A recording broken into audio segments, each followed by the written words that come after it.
The guy's name is Ding, a young man who likes to watch anime. He had just prepared his things and booked a ticket to go because the place he wanted to go was the anime festival. On the way to board the plane, Ding went through a space and suddenly reached another world. People here use magic and can even fly. Some people even rode dragons, making him think that this was a festival with too much investment. Suddenly a dragon licked his face, making him realize this was real, and he was transported to another world.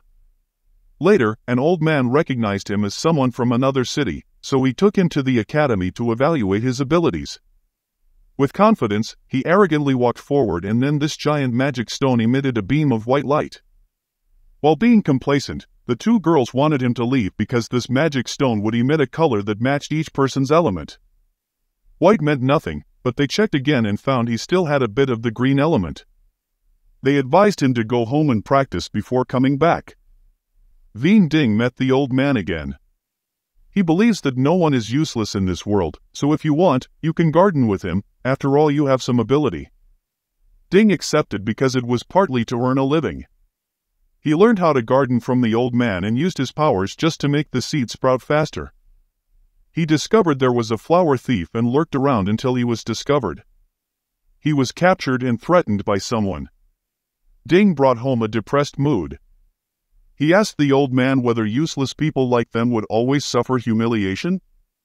He wasn't sure because he had spent half his life traveling and had found the pinnacle of power that was the elves.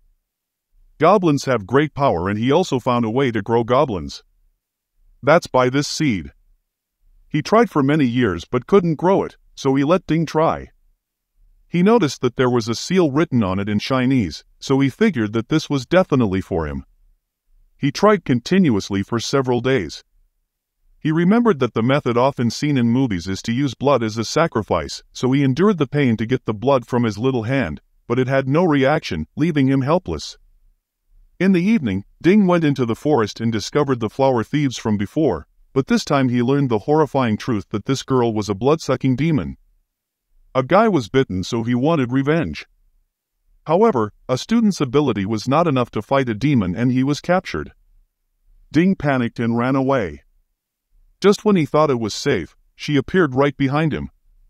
She used vines to tie him up and then stabbed him. Suddenly his seed blossomed into a powerful goblin. He thought this was his chance, and if this goblin asked him if he was the master, he would be very happy. But she wanted to know the identity of the person who summoned her here and demanded his life. She was angry when she saw Ding about to die, so she decided to take the demon's life. He woke up and was happy that he was alive and that this girl must be an elf. He wanted her to recognize him as her master, but she thought she saved him so she could kill him herself for what he had done. She thought that it was he who had imprisoned her for the past 10 years, but when she rushed in to attack, Ding, although injured, was not in pain and instead endured Ding's blows. A girl who was the headmistress of the academy came to her and said that the more she tried to attack, the more she would be the one to take the hit. She also gave Ding a book about elves and wanted him to capture the elves. He recited the spell and captured the spirit in the book. The director took Ding to her house. She said the elves used to be a very powerful race until one night, for unknown reasons, all the elves disappeared. The book she gave Ding was the only thing that recorded how to control a goblin. He thought she would give it to him, but she would only give it if he would study at her academy and help her find the demons hiding in the school. That night, he researched and realized that between the master and the goblin, they had to be intimate to become stronger. Suddenly a voice tells him that he can enter a world created by an elf. Because goblins also evolved from humans, they can share the same ideas as humans. However, to start commanding your goblin now, you have to wait a day to recover. The book was then automatically imported into Ding's phone for convenient use. The next morning, he went to the academy but was met with many disdainful looks. Someone threw magic stones for him to pick up to lure him, revealing his lack of ability. But when I picked it up, the magic stone lit up in 2 colors and the magic stone couldn't stand it anymore and broke. He ran to seduce a girl, and more coincidentally, she was the school's beauty queen. He asked the dictionary and it said the reason was because he had absorbed the demon's spiritual energy, so there were 2 clans. During physical education class, the teacher forced me to run. The young man was jealous of Ding and even asked the teacher to let him compete with Ding. He was forced to hit, otherwise he would be considered disrespectful to the teacher. When they were about to fight, suddenly a princess named Ding came to watch. Accompanying her was her bodyguard Ri, who was said to be able to fight a dragon alone. The match then also started. The other guy threw several consecutive wind attacks at Ding. He still survived without any injuries. The goblin wanted him to call her out to fight, but he wanted to prove his strength, so he refused. He concentrated his strength and threw a wood element at the other guy, but when he opened his eyes, he saw a ruined scene around him, and behind him was the goblin girl. He took her for treatment, but was chased and beaten by some slave traders. When he woke up, the dictionary said he had entered the goblin's mind space. What he just saw was a part of the goblin's memory. That was exactly what his goblin had experienced. He called the elf to ask, but she blamed him for not calling her out to fight. Suddenly 2 girls came in here and looked for his young rival over there. But Goblin Fei said that the other 2 people were demons, so he only dared to stay silent when the unfortunate person in the next bed was sucked into a dry corpse. These 2 people were about to attack him when their commander came and ordered them to prepare because they would take action tonight. While he was about to eat, he heard a noise outside the door and got worried. The person who came was An. He was worried that he would have to endure the battle, but An had no bodyguard with him. He had to take her into the house and sleep temporarily. When she woke up, she thought Ding had done something wrong, so she beat him. He took out the noodles to apologize. Suddenly An noticed someone coming. He hid her because 2 demons had come. But they used their nose to detect Ding's location. Realizing that the situation was not good, he tied them up with vines and escaped with An. He wanted her to hide, and as long as she didn't get caught, he would reward her with a packet of noodles. He lured the 2 demons away and then called Fei to attack the 2 demons and create a barrier that made it impossible for them to escape. While preparing to send them to hell, the bodyguard broke through the barrier and rushed in. He slashed 2 demons because they were too useless. Dian thinks that Fei at his current level will have a hard time fighting the guard, but Fei is not afraid because she will win to take revenge on him. Diction said that the only way to increase power now is to increase the level of intimacy with Fei. There are 2 ways to increase: daily communication or re-entering the space of consciousness. He wanted to go in, but right now his energy wasn't enough. Suddenly An ran up and said she could give him energy. She had started using magic. The bodyguard knocked Fei away, so he wanted to attack Ding directly.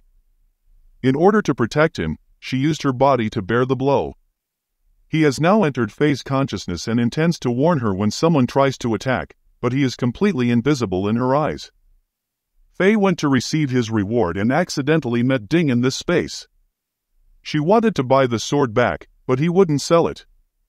At home, Fei heard that Ding was very close to children because they loved listening to him play. While going out, he was beaten by a group of gangsters. Because of protecting this little girl, Fei felt dissatisfied, so he went to help and he returned the favor with a sword. But she had never been given anything by anyone, so she would accept it as an exchange.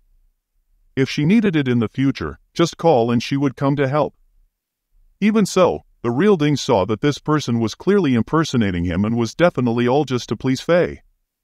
Outside, An is running out of energy, and the battle between the 2 swordsmen is gradually coming to an end.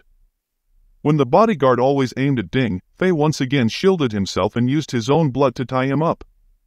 Ding still tried to chase the impersonator to scold him, but when Fei left, the other guy also came back. He knew exactly that this guy had seen him.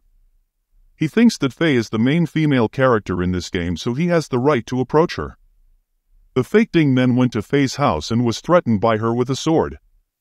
No one had ever knocked on her door before.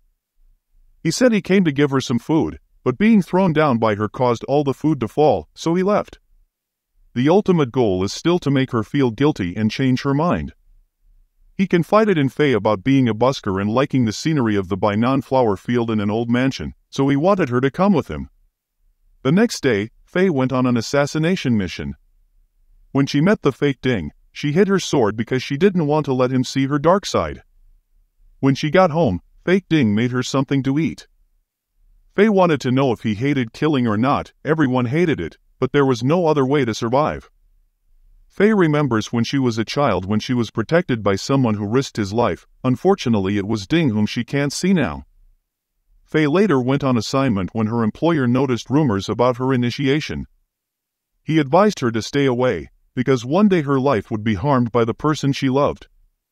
She bought 2 tickets to see the Bainan flower to see with the fake Ding and also decided to leave this place to go with him.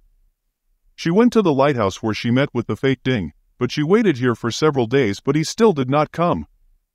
Her boss came to her and said that since she quit her job, the thugs from the neighboring village had come here to rob and attack. Suddenly a shell flew and blew up the lighthouse. The enemy is also surrounded down there. She thought the fake Ding had been captured, so she risked her life to fight and defeated most of the enemy. But when she saved the baby, she was secretly stabbed by the other girl, and the person who ordered it was the person she liked for a long time.